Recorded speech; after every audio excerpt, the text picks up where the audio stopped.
حق کے تقوی کیا ہے؟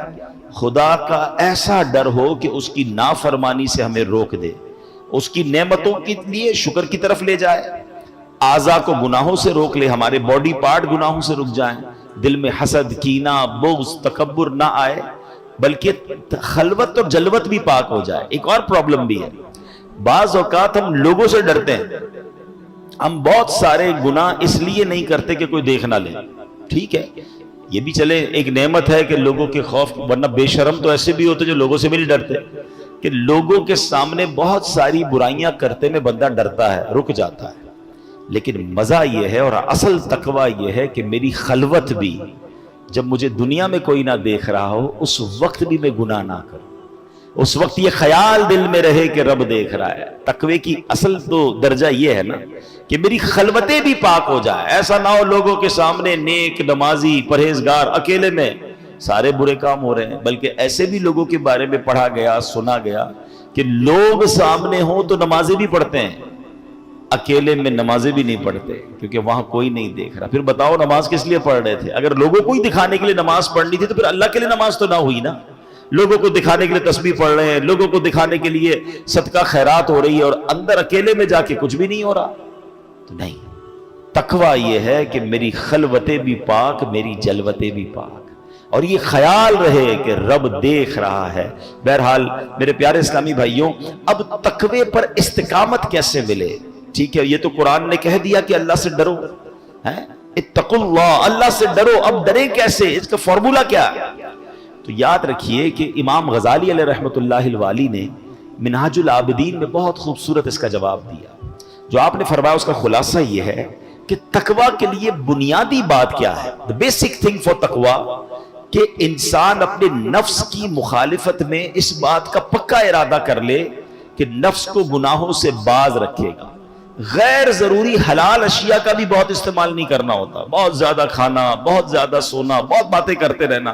کہتے ہیں نا قلیل الکلام، قلیل الطعام، قلیل المنام، آرام بھی تھوڑا، کھانا بھی تھوڑا، اور باتیں بھی تھوڑی۔ یہ متقی لوگوں کا طریقہ، اللہ کے نیک بندوں کا طریقہ ہے۔ زیادہ کھانے والا پھر زیادہ شہوتوں کی طرف جاتا ہے، زیادہ بولنے والا زیادہ غلطیاں کرتا ہے، زیادہ سونے والا پھر وہ سستی اور کاہلی کی طرف چلا جاتا ہے۔ تو جب آپ ان تین چیزوں میں حلال ہیں حالانکہ کمی کریں گے تو پھر حرام چیزوں سے بچنے کا بھی ذہن بن جائے گا، مگر یہاں تو حرام سے بچنے کا بھی ذہن نہیں ہے۔ اور سبحان اللہ، امام غزالی فرماتے ہیں کہ آنکھ، زبان، شرمگاہ اور دل، الغرض تمام اعضاء کے معاملے میں اللہ تعالیٰ سے ڈرے گا تو انشاءاللہ وہ تقوی اسے حاصل ہو جائے گا جس کا اہل ایمان سے مطالبہ کیا گیا ہے۔ قرآن مجید فرقان حمید میں ایک کچھ پارٹ آف دا باڈی جو ہے نا اس کو ڈائریکٹلی ایڈریس کیا گیا ہے۔ آنکھوں کا تقوی، ہاں یاد رکھیے، یہ آنکھ ہے نا، یہ دیکھا جائے تو بہت بڑی نعمت ہے، ہم دنیا کی نعمتیں دیکھتے ہیں، مگر یہ آنکھ حلال دیکھنے کے لیے دی گئی ہے۔ یاد رکھیے پہلے آنکھ بہکتی ہے، پھر دل بہکتا ہے، پھر شرمگاہ بہکتی ہے، پھر انسان حرام کی طرف جاتا ہے۔ آنکھوں کی بدکاری کہا گیا حرام دیکھنے کو۔ ایک تو وہ بدکاری ہے نا جو حرام، جہنم میں لے جانے والا کام، بہت برا کام، اللہ بچائے اس سے، مگر آنکھوں کو بھی بدکاری سے بچانا ہے۔ قرآن کہتا ہے مسلمان مردوں کو حکم دو کہ اپنی نگاہیں کچھ نیچی رکھیں اور اپنی شرمگاہوں کی حفاظت کریں، یہ ان کے لیے زیادہ پاکیزہ ہے، بے شک اللہ ان کے کاموں سے خبردار ہے۔ بڑا شارٹ حکم ہے، مختصر ہے، مگر خوبصورت اس کے معنی ہے۔ پہلے نمبر پر اس میں ادب اور بہترین تہذیب سکھائی جا رہی ہے کہ مومنین کو چاہیے کہ اپنی آنکھیں کچھ نیچی رکھیں، ادھر ادھر ہر چیز دیکھنا ہے، بے پردہ خواتین بھی دیکھنی ہے، موبائل فون پر بھی بری چیزیں دیکھنی ہیں، ٹیلی ویژن پر اور نہ جانے کیا کیا دیکھنا ہے۔ قرآن کہتا ہے آنکھوں میں حیا ہونی چاہیے، نگاہیں نیچی ہونی چاہیے، اور سبحان اللہ اس بات سے خبردار بھی کیا کہ یہ ستھرا ہے، نیکیوں کو بڑھانے والا اور زیادہ کرنے والا ہے۔ جو برے چیزیں دیکھتا ہے پھر اس کا دل نیکیوں میں نہیں لگ رہا ہوتا، اس کا دل پھر انہی خیالات میں گم رہتا ہے۔ دل پاکیزہ خیالات کیسے لائے گا جب آنکھیں پاک ہوں گی؟ آنکھیں غلط دیکھ رہی ہیں، کان غلط سن رہے ہیں، تو پھر دل و دماغ میں بھی وہی چل رہا ہوتا ہے۔ اگر آپ چاہتے ہیں کہ میرے دل و دماغ میں، مثال دیتا ہوں، اس کو آپ اگزامپل کے طور پہ سمجھ لیں۔ آپ نے کبھی کسی محفل نعت میں شرکت کی، یا کہیں آپ نے تلاوت قرآن اچھے کسی قاری صاحب سے سنی, یا آپ نے کوئی اچھا سا بیان سنا ہے, کسی پروگرام میں آپ گئے, دینی پروگرام, آج بھی آپ آئے ماشاءاللہ, تھوڑی دیر کے بعد بھی کبھی کبھی زبان پر وہی نعت آ رہی ہوتی ہے, ذہن میں وہی تلاوت گونج رہی ہوتی ہے, دل میں وہی بیان والی باتیں آ رہی ہوتی. کیوں؟ آنکھوں نے دیکھا پاک, کانوں نے سنا پاک, ٹھیک ہے نا, تو دل میں خیال کون سے آئے؟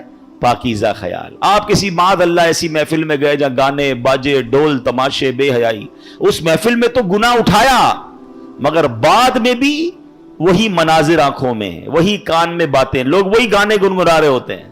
تو فرق ہے نا کہ ہم جو دیکھتے ہیں, جو سنتے ہیں, پھر دل میں وہ چیز قرار پکڑ لیتی ہے. تقویٰ اسی چیز کا نام ہے. قرآن کہتا ہے اپنی آنکھوں کو نیچا رکھو, اپنے دل و دماغ کو پاکیزہ رکھنا ہے.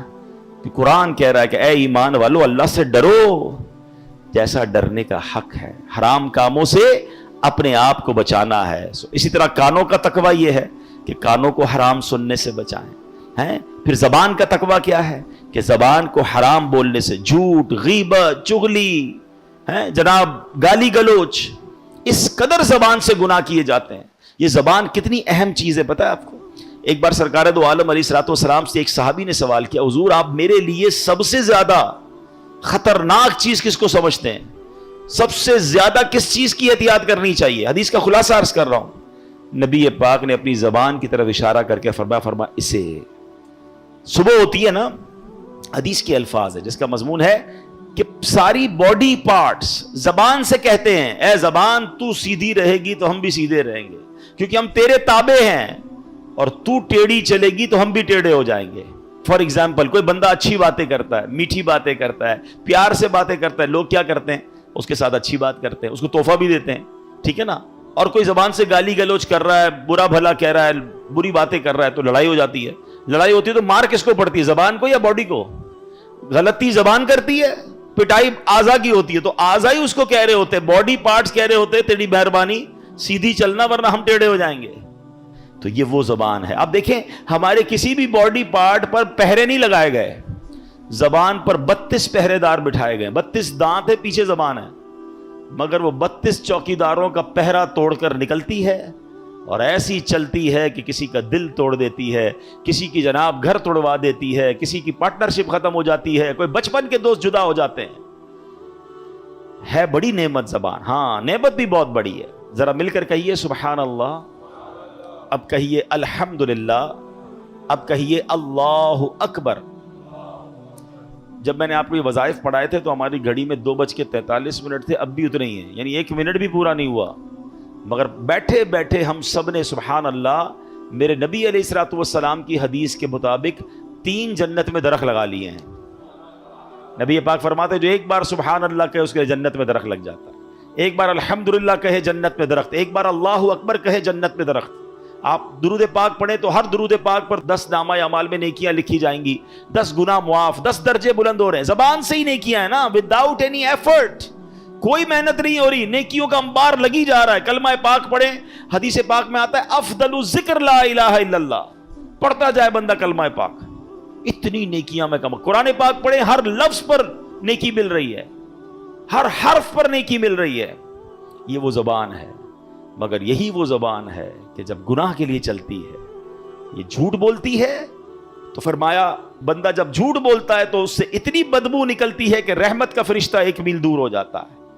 جب یہ زبان دل آزاری کرتی ہے تو گناہ کبیرہ ہو جاتا ہے. وہ کہتے نا تلوار کا وار وہ سہا جا سکتا ہے, وہ بعد میں ٹھیک ہو سکتا ہے, مگر زبان کا وار پھر ٹھیک نہیں ہوتا ہے, دل کرچی کرچی ہو جاتا ہے.